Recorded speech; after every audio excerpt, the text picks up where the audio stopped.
Joined now by Neil Levesque from the New Hampshire Institute of Politics. As headlines go, Neil, this one is kind of a four-alarmer.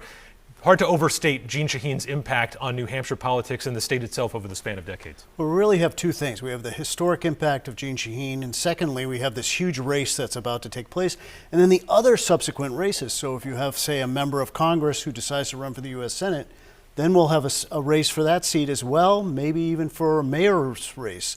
So you have all these vacancies that'll happen, and it's a game of musical chairs at this point. Yeah, and we talk about, the impact over the span of decades. This is someone who was involved in Democratic politics at the beginning when Democrats didn't win statewide in New Hampshire. She single-handedly helped change that narrative, didn't she? I was an intern in the New Hampshire State House, and the Republican Party controlled everything, and Jeanne Shaheen was there, and she would come in with a minivan with car seats hanging out. She debated better than anyone, and she really turned the party around. And people don't realize that at that time, an endangered species was an elected official who was a Democrat. She's changed that.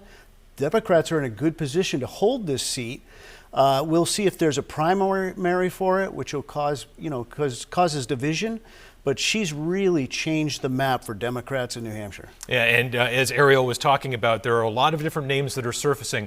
Just explain for us, when it's an open Senate race like this, obviously it would have been a high-profile midterm, but when you're a three-term senator, that's often an easier job than when this office flies wide open. And even though there are big names that could potentially be involved, like Scott Brown or Chris Pappas, an open race is an open race.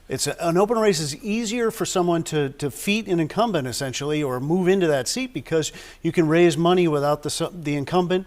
The fact is that we're going to see a lot of activity. This is going to be big. And remember that the definition of every member who's in the House is someone who wants to be in the Senate. So watch those House members and see how they react. It's going to be fascinating to see how this all unfolds. But again, a massive, massive headline. Jeanne Shaheen going to retire at the end of her term.